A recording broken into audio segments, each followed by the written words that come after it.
끝나고 받을게 아니면 그 시간마다 제가 말씀을 드릴게요. 일단 오늘 준비한 건 캐릭터 인코딩이라는 건데요.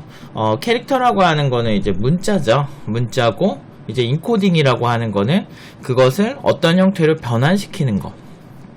그리고 그 변환시킨 형태를 다시 되돌리는 거를 디코딩이라고 하죠. 그래서 우리가 영상을 원하는 포맷으로 원하는 형태로 이제 바꾸는 행위를 비디오 인코딩 뭐 이런 식으로 우리가 동영상 인코딩 이렇게 표현을 하잖아요. 이제 그런 것처럼 이제 문자도 일종의 변화를 해야 되는 이유가 존재합니다. 그거에 대해서 오늘 얘기할 거예요. 자, 컴퓨터는 디지털 신호로 데이터를 주고받는다. 이거는 여러분들 다 아실 거예요. 디지털 신호는 0과 1, true or false. 우리가 반도체 같은 경우도 1 또는 0을 표현하기 적합한 기기이기 때문에 우리가 반도체가 굉장히 산업 전반에서 많이 쓰이고 있죠. 특히나 이런 디지털 기기라는 거에서는 거의 절대적으로 쓰이고 있어요.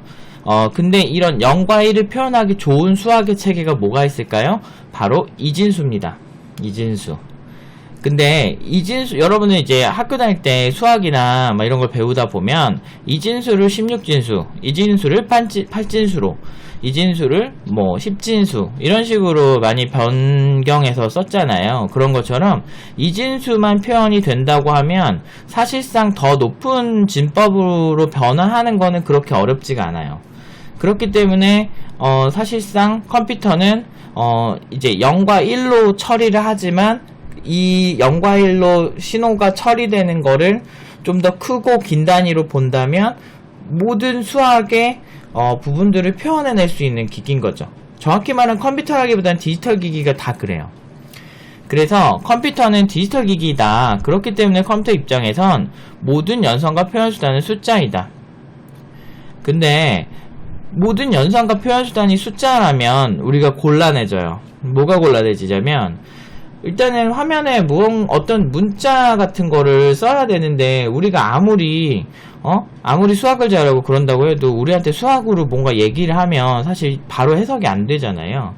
그렇기 때문에 인간의 언어를 표현해 줄 필요성이 존재하는 거예요. 컴퓨터 입장에서는 인간의 언어를 지금도 이해를 못하고 있거든요.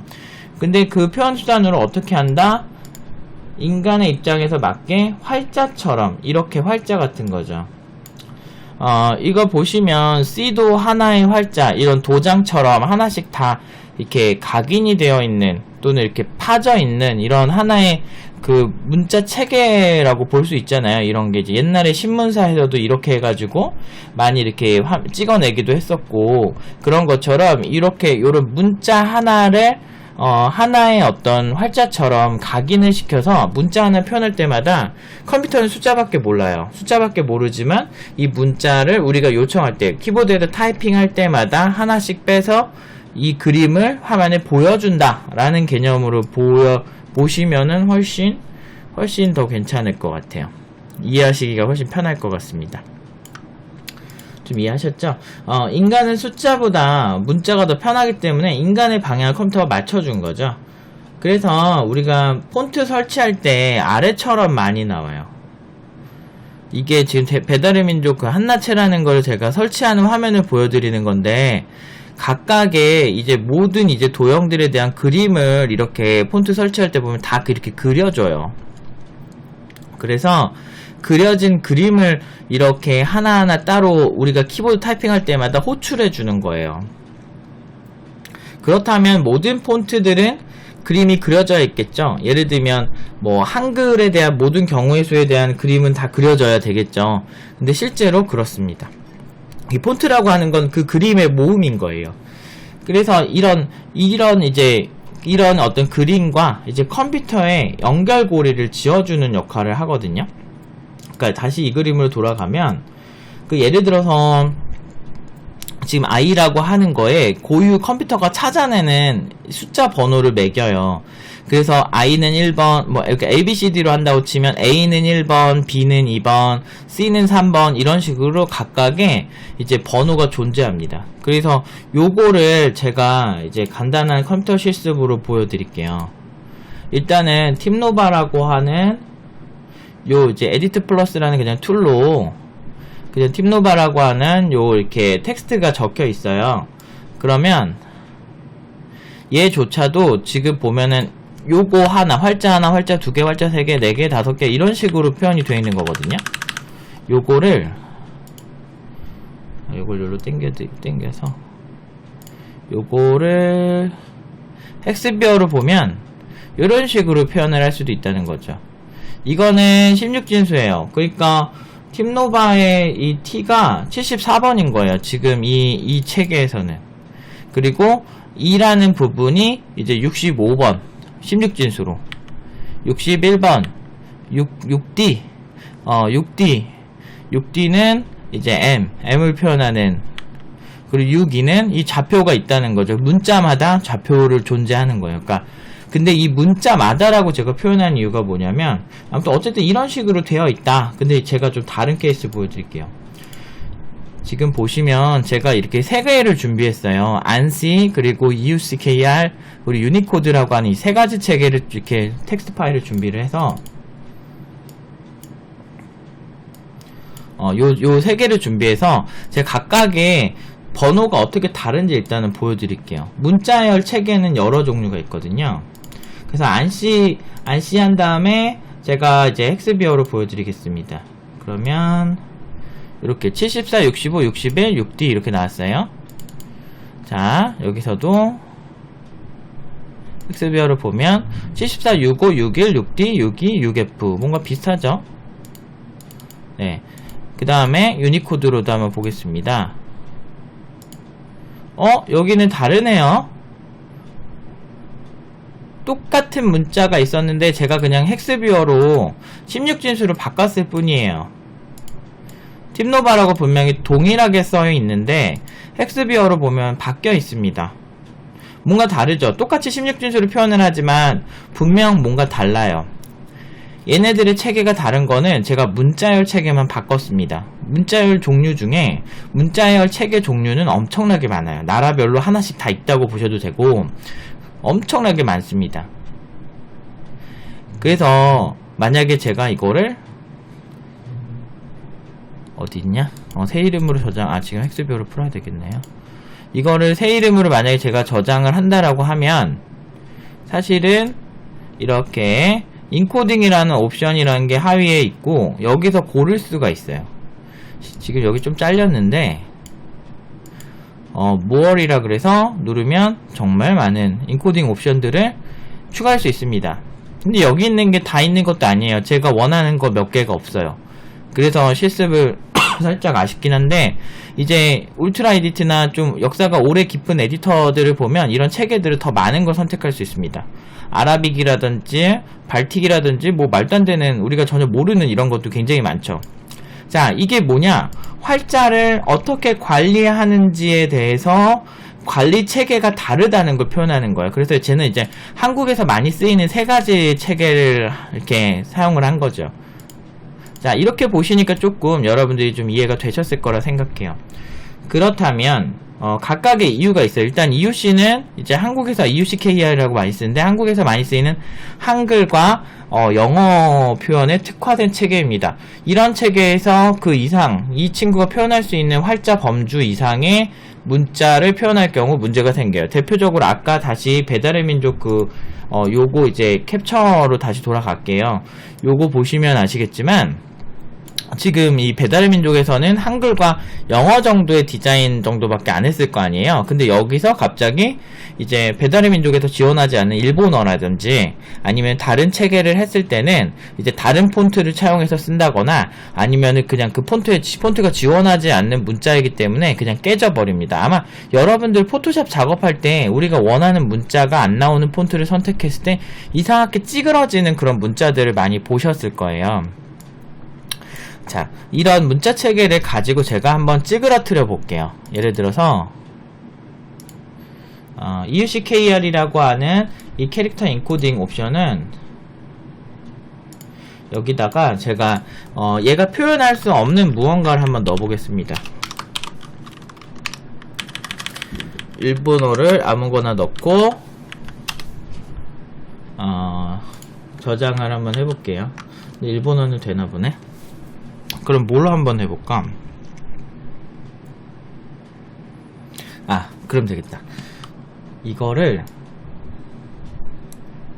유니코드로 저장된 거 있죠. 요 체계로 저장된 거를 제가 EUCKR로 한번 테스트 겸 한번 바꿔볼게요. 이거를 유니코드로 지정된 거를 제가 EUC 코리안, EUCKR이라고 하는 유니코드 KR 이라고 해서 저장을 했습니다. 그러면 새로 고치면 안 되네. 네, 방금 만든 EUCKR 이거 있죠? 이거를 제대로 됐네. 씨부레. 이거 좀 실습하기가 조금 곤란하네요. 왜냐면 되게 특이한 특수 문자를 좀 써야 되거든요. 근데 이게 뭐가 있을까? 특이한 특수 문자. 어디서 복붙을 좀 해야 되는데. 이게 16, 이거를 헥스비어로 고칠 수 있으면 좋은데, 이거 고쳐지나? 내가 이거 안 될 줄 알았네. 이게 헥스비어가 고쳐지지가 않아서 원래 고쳐져야 되는데 이 에디터가 이거를 막아놨어요. 그냥 보기만 해놔가지고 요 숫자를 제가 원하는 대로 바꾸면 특이한 특수 문자가 나오고 그 대역에서 지원하지 않은 문자가 나오면서 문제가 생길 수 있거든요. 그래서 특이한 문자를 좀 찾아야 되는데 지금 급조하기 좀 그렇고, 이제 여러분들이 그냥 마음으로만 이해하시고 저와 같은 하트표 한번 해볼까? EUC에서 하트 지원할 거예요. 이게 애매하네.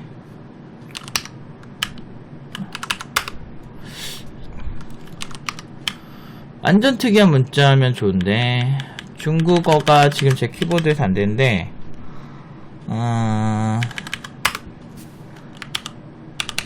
이게 깨져야 되는데 안 깨지네.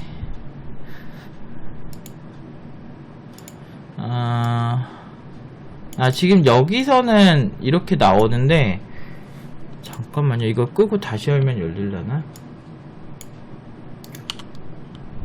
뿅. 잘 되네. 짜증나. 원래 깨져야 정상이거든요. 그러니까 잠깐만 기다려보세요. 제가 한번 최선을 다해볼게요. 자, 여기 보세요. 잘 됐다. 지금 주셔가지고 제가 복붙을 해봤습니다. 땡땡땡땡 이렇게 나오죠. 현우팡님이 이제 도와주셔가지고 이걸 했어요. 어때요? 안되죠? 휴. 도대체 현우팡님이 주신 걸 복사한 거예요. 자, 그러면 유니코드 쪽에서 한번 해볼게요. 여기서 왜 얘는 안 돼 또? 얘는 안 되면 안 되는데, 얘는 돼야 해요. 얘는 돼야 합니다. 유니코드 맞는데 UTF-8로 해봅시다.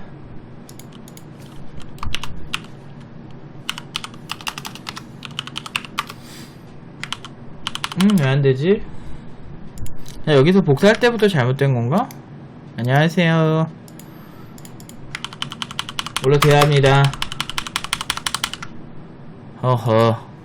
에디터에 문제도 있을 수도 있어요. 지금 보니까 일단은 그러니까 EUCKR에서 안 되는 거는 원래 당연한 거예요. 왜냐면 EUCKR에서는 저 체계 자체를 인정하지 않고 있는데 지금 유니코드에서는 지원을 해야 합니다. 지금 뭔가 복사하는 브라우저 상이랑 아니면 여기 입력하는 이 브라우저 상이랑 뭔가 아다리가 안 맞았을 수 있어요. 잠깐만요. 그러면은 제가 이렇게 하고 엑셀을 한번 본 다음에 지금 입력은 이 체계로 들어갔구나. 중국어도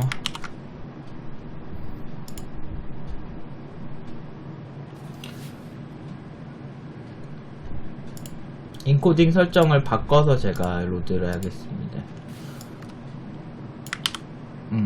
이거는 이게 일부만 되네.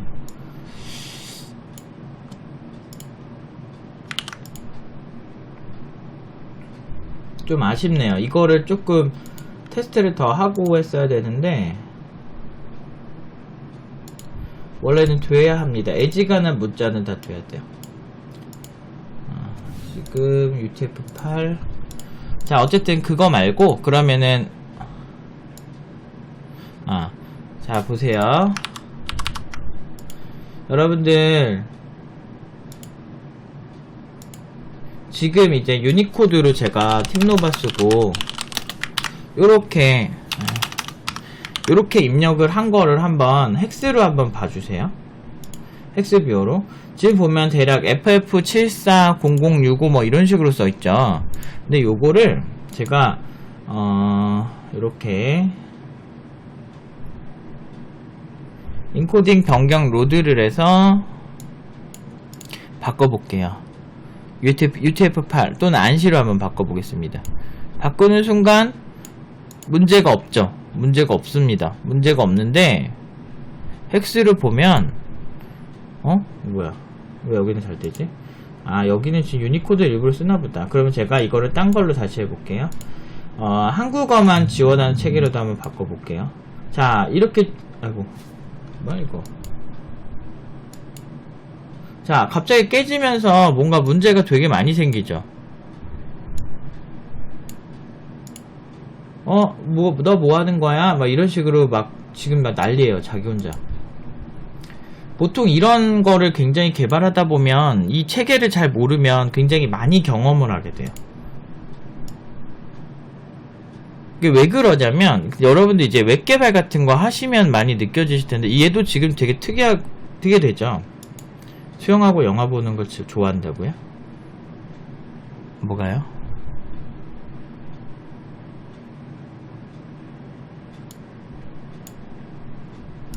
자, 요런 식으로 다시 처음부터 다시 할게요. 얘 꼬였어 지금.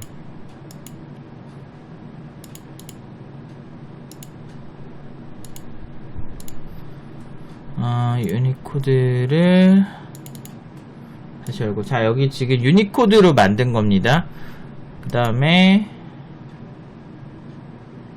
헥스비어로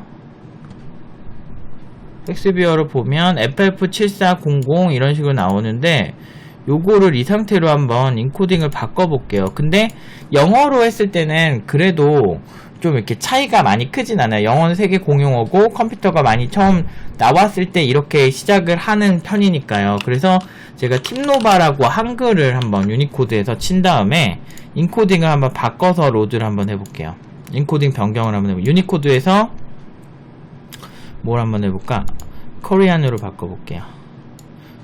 한다고 하는데 뭔가 자꾸 허용을 안 해주죠. 이런 식으로 허용을 이렇게 안 해줍니다.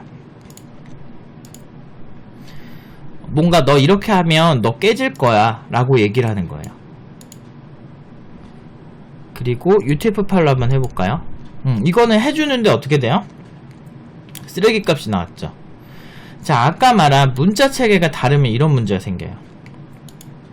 보면 아까 16진수 코드는 동일하죠. 16진수 코드는 동일하지만 문제는 실제 그 체계에서 좌표에 있는 값을 가져왔을 때는 문제가 생긴 거예요. 그러니까 예를 들어서 간단하게 제가 그림을 그려보면 지금 이게 UTF-8 체계라고 치고 UTF-8 그리고 방금 했던 유니코드 체계가 있다고 치면은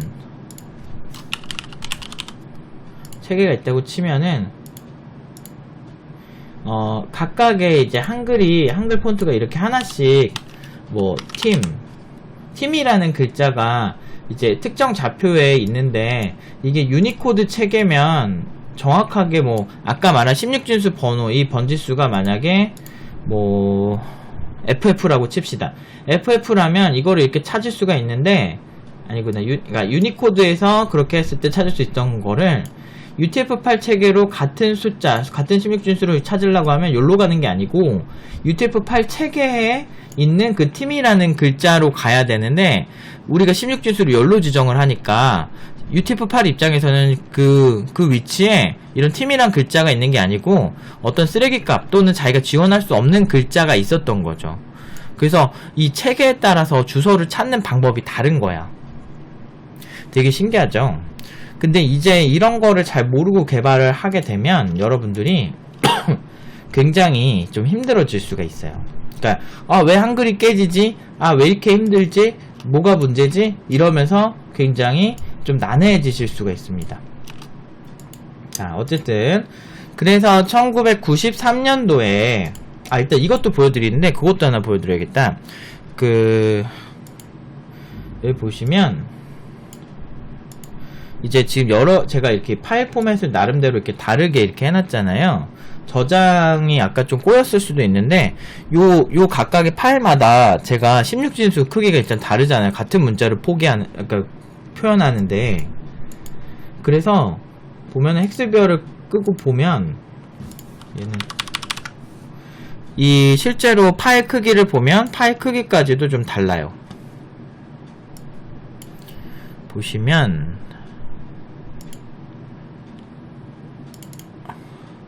제가 오른쪽 버튼으로 유니코드에 아까 팀노바라고 똑같이 영어로 적혀있는 거를 대략 이게 지금 이렇게 되어 있군요.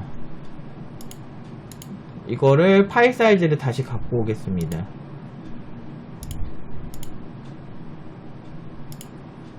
다시 로드를 하고 인코딩을 다시 유니코드로 바꾼 다음에 지금 여기서 이걸 지우고 저장을 한 다음에 파일 사이즈 갖고 올게요.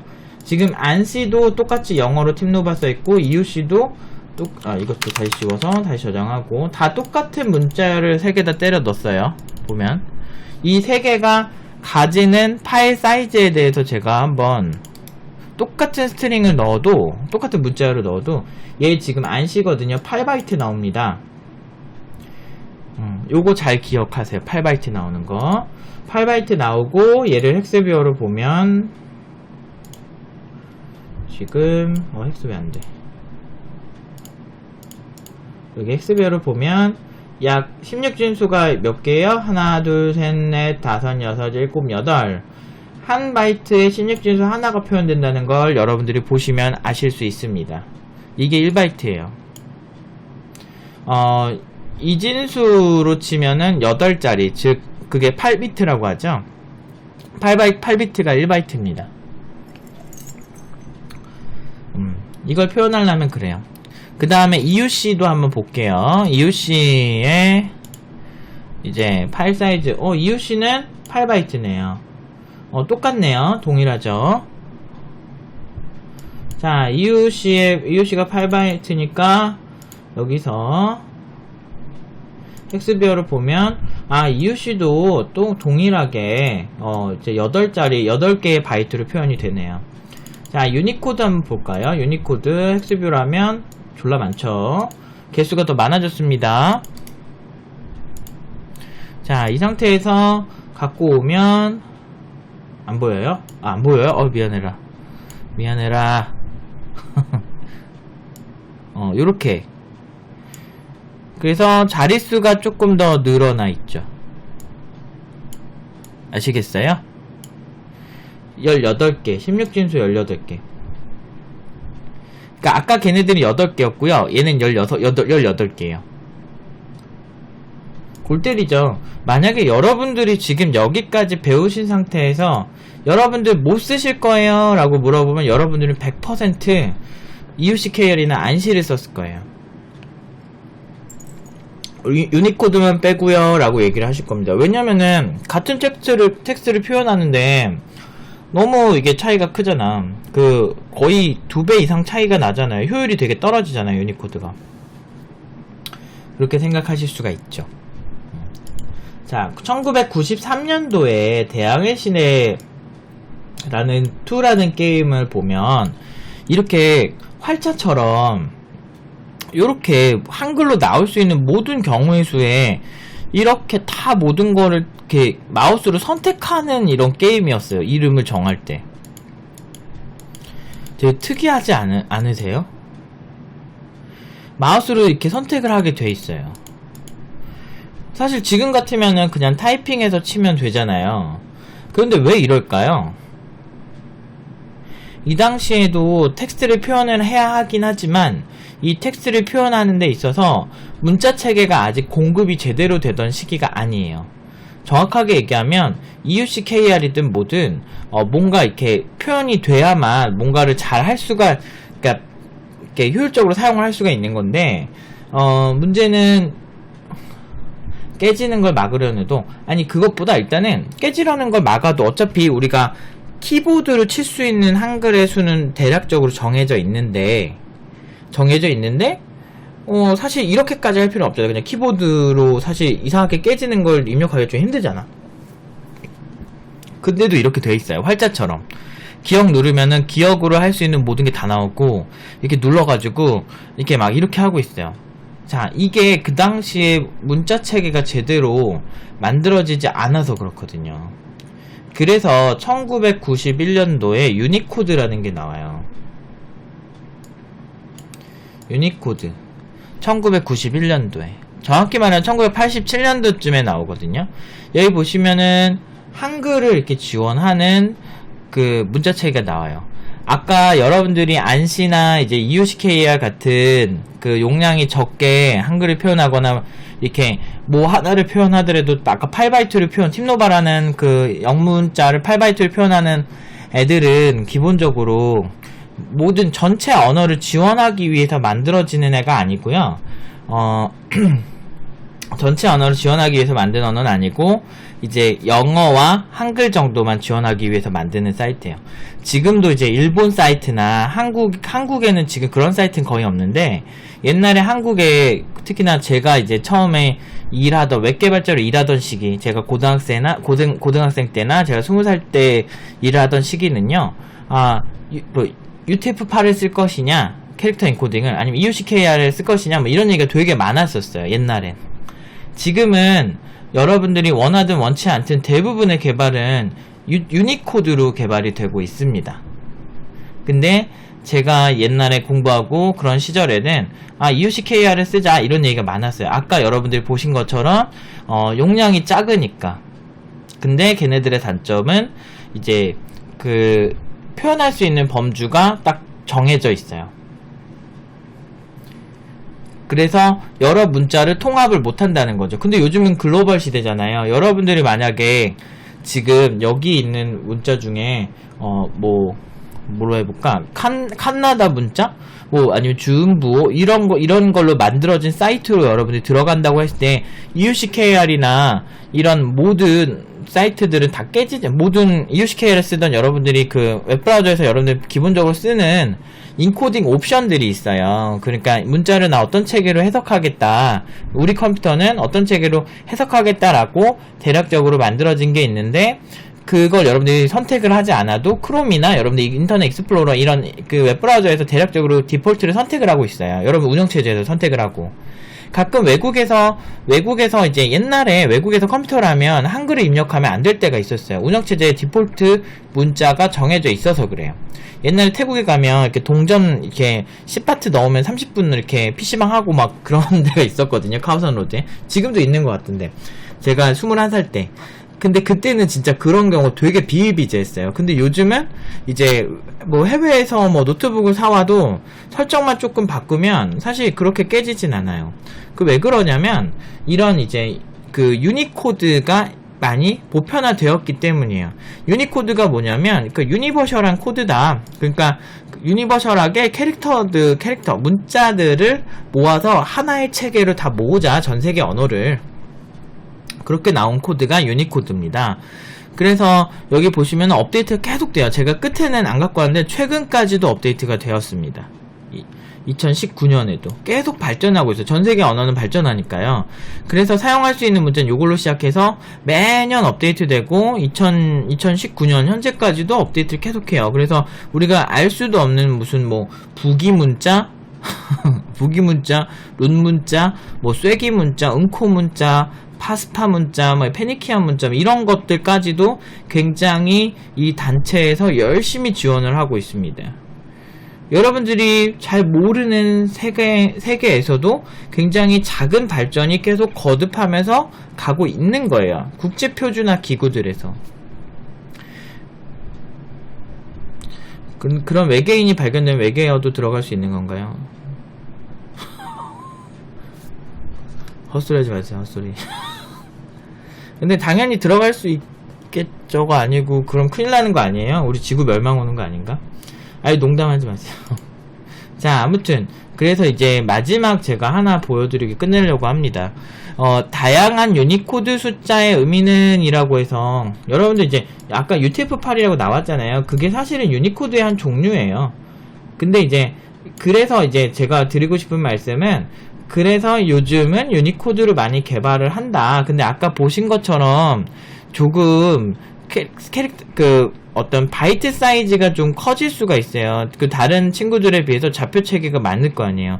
예를 들어서 아까 보시면은 지금 여기 이렇게 정말 많은 문자들이 되는데, 문자 집합수가 24개에서 지금 100개가 넘어가는데, 각 나라마다 표현할 수 있는 문자가 지금 어마어마하잖아요. 지금 여기 보면은 지금 2012년도에 20, 100, 1000만, 10만, 11만 개를 지원하잖아요. 그러니까 11만 개의 데이터 그 문자 그 주소가 필요한 거죠. 뭐 1번은 A, 2번은 B, C 뭐 이렇게 표현하는 것처럼 정말 많은 문자 체계에 대한 어떤 내부 번호들이 매겨지는데 그만큼 공간을 차지할 거 아닙니까? 그래서 그걸 효율적으로 관리하는 거에 대해서 이제 많은 고민들이 있었던 거죠. 그래서 다양한 유니코드 숫자의 의미는 이라고 해서 여러분들 이제 많이 헷갈리실 만한 그런 걸 좀 정리를 해봤어요.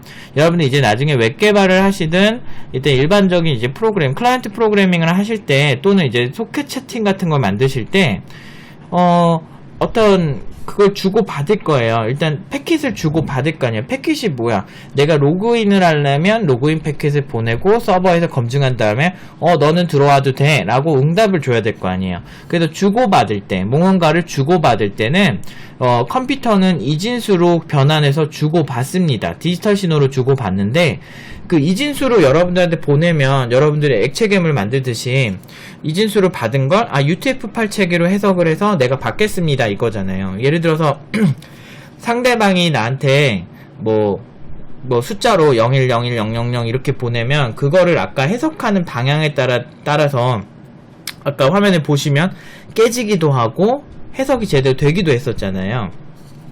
그러니까 그런 것처럼 그 체계들을 여러분들이 컴퓨터가 받았을 때 해석을 하는 겁니다. 그런데 이제 그러니까 유니코드라고 나오죠. 유니코드 트랜스포메이션 포맷. 그래서 변환하는 이제 포맷이다.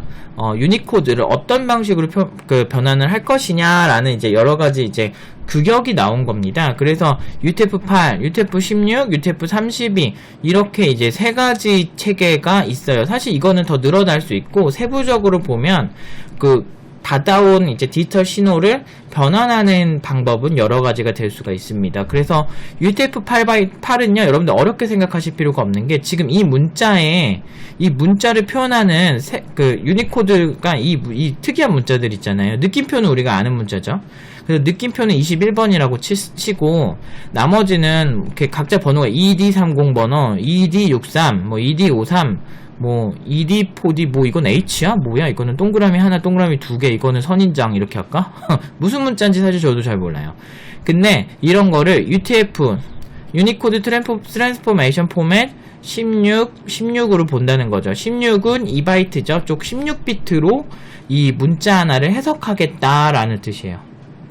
반대로 8비트로 문자 하나를 표현하는 체계가 이 UTF-8 체계예요. 하나를 표현할 때, 한 문자를. 그러면 요 부분 하나가 1바이트 8비트죠. 근데 얘는 보면은 8비트 얘는 생각보다 얘보다 사실 용량을 더 많이 차지하는, 이런 생각을 하실 수가 있어요.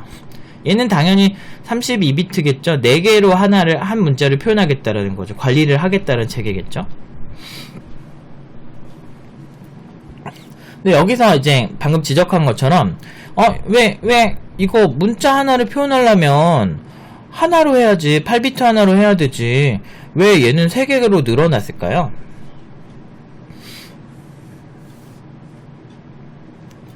여러분 상상 문제 한번 왜 늘어났을까요? 여러분 한번 찍어보세요.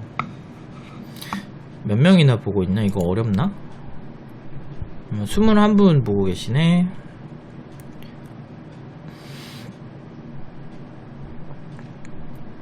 여러분들 맞추실 수 있을까요? 어차피 오늘 거는 많은 분들이 볼 거라 생각하고 한 게 아니고 어차피 강의 목적으로 우리 애들 보여주려고 이제 만드는 거라 재미없을 줄 알았어.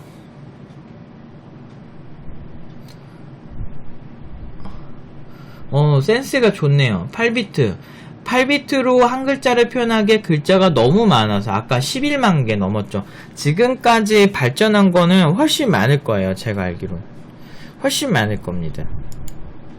제가 한번 볼게요. 지금 현재까지 나온 거는 20, 100, 1000만, 10만, 13만 7994개의 문자인데 8비트 하나로 얘네를 표현하기에는 너무 많은 거예요. 그러니까 8비트 16진수를 표현할 수 있는 그 진폭을 넘어선 거죠. 네, 지원 문자가 늘어났기 때문입니다. 센스가 다 좋으시네요. 그래서 그걸 넘어서더라도 표현할 수 있는 체계가 있었으면 좋겠다. 이미 UTF-8로 만들어진 곳들이 많을 거예요. 그렇기 때문에 이거를 얘가 만약에 이 코드에서 연결성 있는 무언가 이렇게 이 코드가 단순히 이 문자 하나를 표현하기 위한 주소가 아니고 연결성 있게 연결시켜주는 무언가를 담아서 표현을 하다 보니까 오히려 16비트로 표현을 하던 것보다 더 길어진 거죠. 이 관리 체계 때문에. 사실 이렇게 돼서 보면은 여러분들 여기서 되게 의아해야 되는 게 하나가 있어요. 느낌표 한번 보실래요? 느낌표? 여기 보시면 이게 느낌표를 보시면 아시겠지만 지금 얘는 지금 한 3개 들었잖아요. 얘네들은 보면 특이한 문자라서 이제 3개씩 들었어요. 근데 얘는 느낌표는 0021이에요. 00은 아무것도 없다는 뜻이잖아요. 얘는 지금 8비트를 낭비했어요. 왜냐 얘를 표현하는데 얘 좌표는 21번이면 족하거든. 근데 얘 같은 경우는 8비트 깔끔하게 하나씩 떨어지죠. 신기하지 않으세요? 그러면은 이 경우에는 UTF-8이 유리하죠. 네, 이 영상 그대로 올릴 겁니다. 우리 애들 보여주려고 만드는 거예요. 여러분들 같이 보기도 하고. 제가 요새 옛날에는 이런 거를 하나하나 이제 응용 2단계에서 해줬는데 사실 이게 중요한 게 많아지니까 이거는 이제 온라인으로 하고 여러분들 같이 보고 우리 애들한테 집에 있을 때 한 번씩 봐라 도움 많이 될 거야 라고 이제 전달해 주려고 그래요. 배성원님 지적하신 게 맞는데요. UTF-24 체계인데 UTF-24가 되는 게 맞는데 사실 여러분들이 이제 표현을 하지 않아서 그렇지 이게 막 4자릿수도 가고 5자릿수도 가고 6자릿수도 가고 막 그래요. UTF-24로 무조건 하겠다. UTF-8비트로 무조건 처리를 하겠다. 그러니까 이거는 이 16비트, 8비트, 32비트 이런 건요. 바가지의 크기를 그러니까 우리가 물을 퍼담을 건데 바가지의 크기를 얘기하는 거야. 나는 8비트로 문자를 자주 옮길래. 그러니까 이게 되게 이게 어떤 비유를 들까? 그러니까 물을 퍼담는데 8비트를 담을 수 있는 건 가벼워. 가벼운 컵이야. 이거 가지고 이제 체계를 하는데 문제는 이제 물의 형태에 따라서 좀 효율이 떨어질 수 있죠. 16비트는 8비트보다 2배 커요. 근데 좀 무겁겠죠, 바가지가 무겁기 때문에 또 그거는 어떤 때는 비효율적일 수가 있어요. 지금 설명해준 게 운영체제에 속하냐고요? 운영체제라기보다는 그냥 범용적인 모든 곳에서 개발을 할 때 모든 곳에서 쓰이는 거예요. 제가 여러분들에게 어떤 특강을 해줘야 될까 고민을 하다 보면 이런 것들이 되게 중요한 것 같아요. 땅콩 버튼이 왜 이렇게 똑똑해? 역시 똘똘해가지고 아주 그냥 응용 2단계 오면 내가 잘해줄게. 더욱 똑하게 트레이닝을 해드리겠습니다. 자, 그 다음에 UTF-32 같은 경우는 여기 한번 보세요. 앞에 0000 있죠. 그러니까 여기 보면은 이 좌표를 표현하기 위해서 ED30이라는 그냥 2바이트면 되는 거야. 16비트면 되는 거야. 근데 UTF-32는 바가지 크기가 32잖아. 그러니까 바가지 공간이 지금 2바이트씩 남은 거예요. 16비트는 사실상 거의 필요가 없는 그냥 낭비된 공간이 돼버린 거야. ED30 정도만 딱 있고. 네, UTF-8 체계에서 그러니까 정확히 아스키 코드가 바로 호환된다기보단요. 아스키 코드에서 영어와 일반 특수문자, 우리가 그냥 이렇게 키보드에서 사용할 수 있는 특수문자까지는 호환이 되고, 그 이외 그 늘어난 부분에는 이제 UTF-8의 체계를 따르게 돼 있죠. 왜 UTF-8을 많이 쓰는지를 이따가 결론을 내주고, 우리가 이제 이거를 봐야 되는데, 여러분들 보세요. UTF-8 같은 경우는, 여러분들이 자주 쓰는 체계를 사용하실 때는 1바이트로 표현되는 게 좋겠죠. 그러니까 예를 들어서 A, B, C, D 뭐 이런 거나 뭐, 키보드에서 표현하는 느낌표, 뭐 골뱅이, 샵, 뭐 달러, 이런 거 쓰실 때는 UTF-8을 쓰실 때 1바이트로 표현이 되기 때문에 굉장히 작은 크기로 더 많은 메시지를 보낼 수가 있겠죠. 그런데 여러분들 우리 한국입니다. 자, 한국이라는 걸 아셔야 돼요. 한국에서 한글 표현하는 체계가 한글이 그러니까 UTF-8이 유리할까요? UTF-16이 유리할까요? 이거는 굉장히 생각을 많이 해야 됩니다. UTF-32는 사실상 나중에 이제 이렇게 추가된 문자들일 확률이 높기 때문에 사실 현재 그렇게 엄청 효율이 높다라고 말하기에는 조금은 무리가 있을 거라고 생각해요. 그렇지만 나중에 지원된 나라에서 자주 쓰는 언어가 4바이트로 표현했을 때 훨씬 괜찮다면 괜찮아지겠죠. 왜냐면 UTF-8 같은 경우는 자주 쓰지 않는 언어는 이렇게 바가지가 효율이 떨어지니까 오히려 늘어나는 현상을 보여줄 수 있거든요. 그래서 결론이 뭐냐, 그래서 UTF-8을 많이 쓰는 거예요. 그러니까 여러분들 ABCD랑 뭐 이런 건데, 근데 한글은 우리가 한번 테스트를 해봐야 될 것 같아요. 저도 이거 테스트는 안 해봤는데 여러분 온 김에 같이 테스트 한번 해보겠습니다. 네, 아마 UTF-8이 16이 더 유리할 거라고 저도 사실은 생각을 하고 있습니다.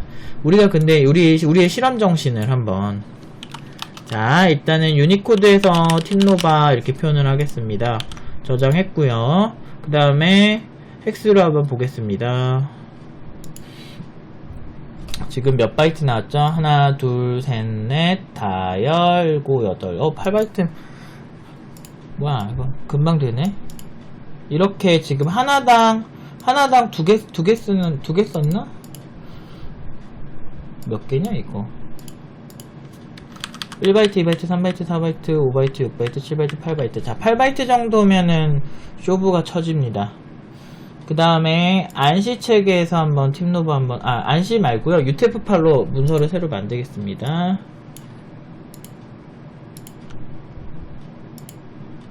일단은 제가 저장을 한번 해줘야 돼요.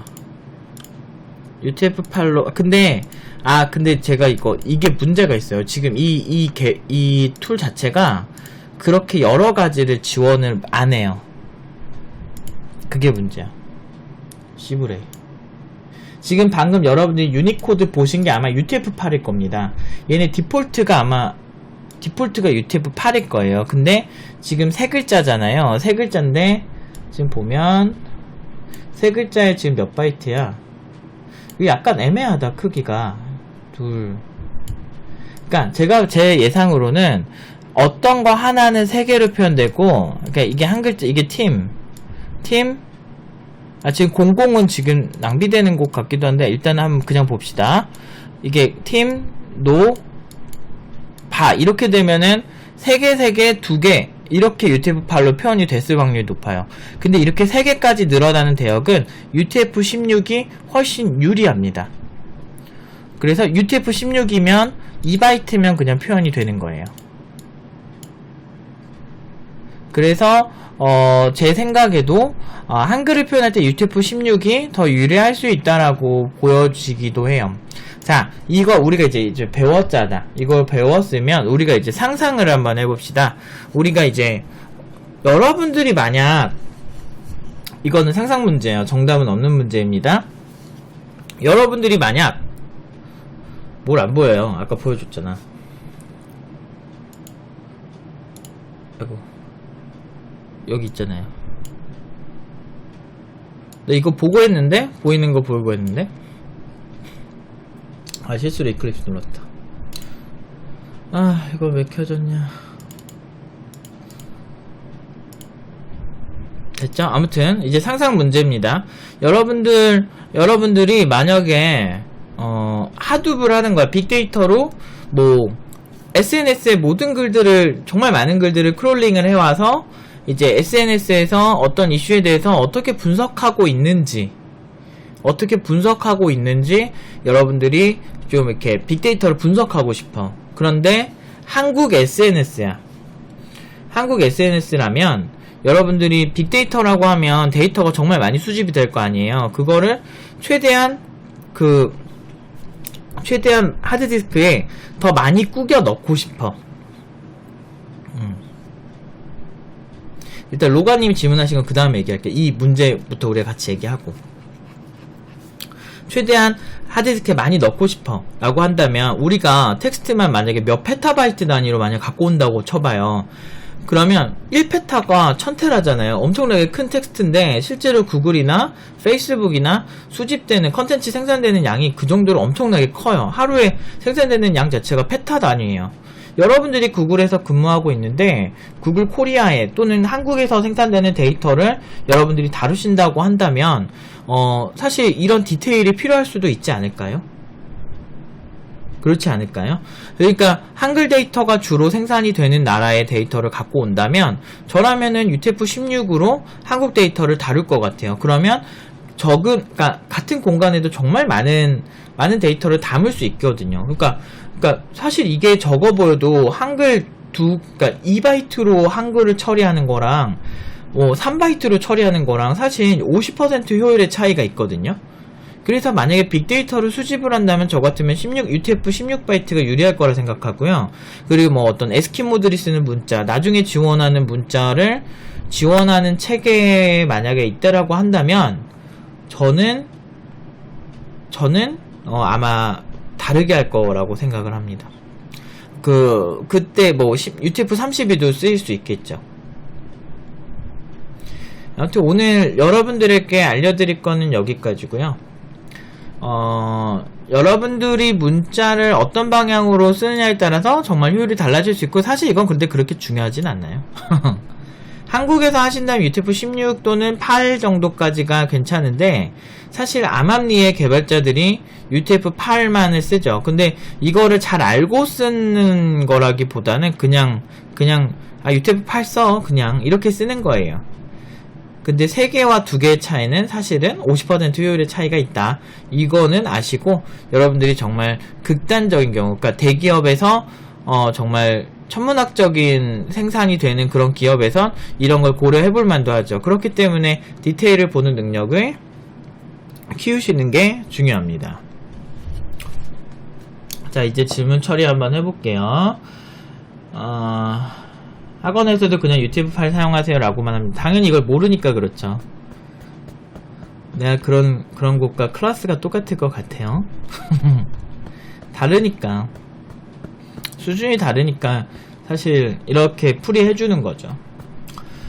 일단은 그럼 로가님이 그런 개발을 할 때 유저들의 범위도 생각을 하고 개발을 해야 한다면 무난한 UTF-8이 베스트 아닌가요? 사실 무난하다라고 할 수는 없죠. 미국 기준으로는 겁나 무난하죠. 그런데 한국 기준으로는 UTF-8이 베스트일까요? 영어를 많이 쓴다면은 UTF-8이 맞죠. 그렇지만 유니코드 테이블이 운영체제 모두 포함되어 있는 건가요? 네. 운영체제 여러분들이 운영체제 개발자가 하나에 막 몇천 명씩 돼요. 그래서 여러분들이 생각지 못하는 굉장히 많은 것들을 운영체제 개발자들이 정말 다양한 부서에서 다 표준을 때려 넣고 업데이트를 통해서 많이 때려 넣고 있습니다. 그래서 그런 생각보다 운영체제 개발이 엄청나게 존나게 힘들다, 이거를 말씀드리고 싶었어요. 근데 당연히 이제 운영체제 지원하고요. 그 다음에 무난한 UTF-8이라고 하는 건 없습니다. 사실은 UTF-16이 한국에서 사용할 때는 더 적합하다고 생각해요, 저는. UTF-8을 그냥, 근데 그런 건 있겠죠. 대다수의 이제 사람들이 글로벌하게 UTF-8을 먼저 썼겠죠. 왜냐면은 문자 체계가 그렇게 많을지 예상을 안 하고 8비트를 차용을 했을 수도 있으니까요. 그리고 이제 그런 측면에서 말고 좀 다른 이제 역사적인 면, 또 비용적인 측면에서 좀 답변을 드리자면, 그 예전에 특히나 90년대 초반에 제가 이제 컴퓨터를 이제 샀을 때는요, 진짜 사양이 꿀인 거, 막 486 이런 컴퓨터가요, 본체 가격만 300만원이 넘었어요. 지금 300만원 하면, 그 당시에 또 300만원 가치가 크잖아요. 저는 그 당시에 부모님이 저 컴퓨터 사주시는 게 지금으로 치면 1000만원 이상 쓰셨다고 전 생각해요. 그렇기 때문에 제가 지금 먹고 살고 있는 거기도 하고, 여러분들이 가르쳐 줄 수 있는 기회가 많이 생기는 그런 영광을 가졌다고 생각을 하지만, 어쨌든 그 당시에는 굉장히 하드웨어가 협소하고 굉장히 이제 안 좋았습니다. 그래서 그 시대에 이제 사용했을 때 1바이트 이걸 절약하는 게 사실은 성능에 굉장히 큰 영향을 미쳤어요. 이거는 이제 제가 이제 한국산업기술대학교 게임공학과 다닐 때 이제 특강이었나? 아무튼 그 교수님이 현업 개발자셨어요. 근데 그 교수님이 해주신 말씀 좀 인용을 하자면, 그 교수님들이 만든 게임이 뭐냐면 약간 이제 피처폰에서 하는 그런 게임들 있잖아요. 피처폰에서 하던 게임을 만들었는데 1바이트 뭐 이런 거 2바이트 이런 거 아끼기 위해서 코드를 어떻게 짜냐면 학교에서 배운 거랑 다른 방식으로 짜게 돼요. 절대 하드코딩 안 된다고 막 이렇게 많이 배우잖아요. 근데 오히려 진짜 1바이트 2바이트 절약할 땐요, 그리고 상황이 되게 특수하고 딱 명확하다면, 원래 뭐 점프 막 이런 거 여러분들 보통 if문 스위치문으로 제어하세요 이렇게 많이 배우는데, 제어문 배울 때 막 점프하고 이런 거 잘 안 쓰잖아요. 원래 지금 거의 안 써요. 제가 봤을 때는 알려주지도 않고 사실. 그런데 점프 같은 걸로 오히려 하드코딩 딱딱해서 그 당시에 컴퓨터, 그러니까 플로피 디스크, 그러니까 피처폰이 워낙 구리니까 그렇게 짰을 때 유리한 경우도 있었어요. 그만큼 지금에 비해서 가격 대비 하드웨어의 가격이 너무 비쌌던 거죠. 무슨 얘기인지 아시겠죠? 그래서 아무튼 그렇습니다. 그래서 그 당시에는 1바이트 절약하는 게 중요했다고요. 그래서 UTF-8부터 지원을 하지 않았을까 라고 생각을 하고요. UTF-4가 없는 이유는 이제 8비트가 훨씬 좀 이 문자 체계를 초반에 지원하려고 리스트업 하다 보니까 또 유리하다고 판단했기 때문에 8비트로 시작될 확률이 높습니다. 아무튼 여러분들에게 좀 도움이 되시고 무엇을 개발하시든지 여러분들 이런 게 도움이 되셨으면 좋겠습니다. 이런 작은 디테일이 큰 차이를 만드는 거예요. 그럼 팀장님, 그럼 유니코드 테이블은 운영체제에 모두 포함되어 있는 건가요? 아까 말씀드렸고, 강의 도중에 들어왔는데 혹시 EUCKR에 대해서 다뤄주실 수도 있으신가요? EUCKR은요, 우리나라에서 1980년대인가 한 70년대인가 이제 한글 표준화 작업을 하는 걸로 알고 있어요. 그래서 그때 이제 쓰던 한글 체계가 있는데, 제가 잠깐만 찾아볼게요. 그러니까 크게만 보시면요, 영어랑 EUCKR도 많이 발전을 하긴 했는데 가장 큰 틀은 영어랑 한국어에 특화되어 있어요. 그래서 사실 영어랑 한국어만 사용을 하신다고 봤을 때, 아까 제가 이제 헥스코드로도 보여드렸지만 실제로 사용되는 그 크기가 훨씬 적어요. 이거 EUCKR로 된 헥스코드인데, 이거를 한번 간단하게 팀노바 이 두 개 이렇게만 치고 용량을 유니코드로 한번 비교해 보도록 하겠습니다. 그러면은 여기 똑같이 텍스트는 똑같이 칠게요. 두 개가 조금 똑같아요. 제가 이렇게 이거 눌러 똑같죠?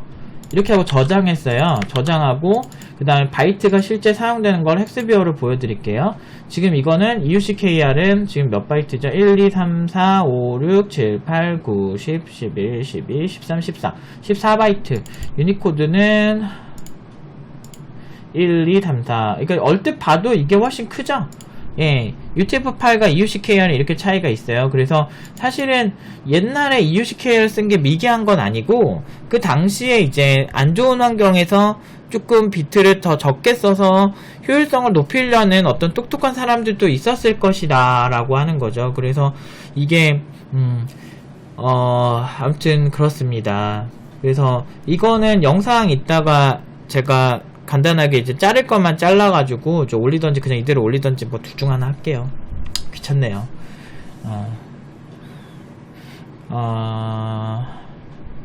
EUCKR, 지금은 EUCKR을 안 쓰시는 게 좋습니다. 많은 컴퓨터들이 EUCKR에, 옛날에 EUCKR 정말 많이 썼었는데요. 지금 EUCKR 쓰라고 하는 강사가 있거나 이런 배경에 대해서 설명하지 않고 그냥 쓰세요라고 하면은 그 사람은 좀 별로 수준이 별로니까 그런 강사는 손절하시는 게. 그리고 만약에 그런 상사가 있어. 라고 한다면, 그 사람한테는 안 배우시는 게 좋습니다. 잘 모르고, 누구 인생을 조질라 그러는 거야. 그러니까 어쨌든 지금은 UTF-8을 쓰셔도 돼요. 왜냐면 사실 UTF-8을 그냥 아무 생각 없이 쓰셔도 돼요. 결과적으로는. 그런데 그 과정에 대해서 좀 알려드리고 싶었어요. 그러니까 이걸 잘 모르고 쓰는 사람들이 너무 많거든. 그리고 그러면은 저같이 이제 교육한 사람의 입장에서는 좀 속상하죠. 그리고 저의 영향을 받는 여러분들은 잘 되셨으면 좋겠으니까 제가 이렇게 준비를 해봤습니다. 저희 학생들한테도 늘 가르쳐주는 거예요. 이거는 꼭 가르쳐줬어요. 옛날부터. 우리가 결과적으로 무엇을 한다가 중요한 것보다 왜 그렇게 됐는가를 알고, 그럼 다음 스텝을 준비할 수도 있겠다. 왜냐면 지금 인공지능도 그렇고 많은 알고리즘 체계들은 여러분들이 이런 세심한 디테일에서 발전시킬 수 있는 거거든요. 이런 걸 관찰하는 시선에서 더 좋은 문자 엔코딩을 제안할 수도 있겠다. 라든지 여러분들이 이런 문자 같은 학자가 될 수도 있잖아요. 그리고 문자 체계라고 하는 거는 사실은 이런 일반적인 세상이 뭐겠어요?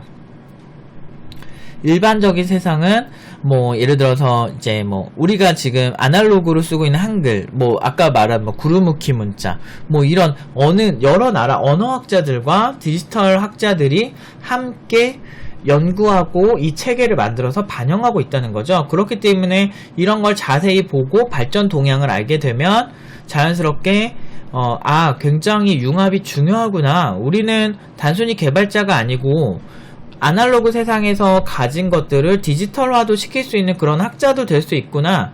우리도 표준을 만들 수 있겠구나. 표준이 만들어지는 과정은 이러하구나. 이럴 땐 이렇게 해야지 라는 이런 거를 배우셨으면 좋겠어요. 그게 저는 인류라고 생각합니다.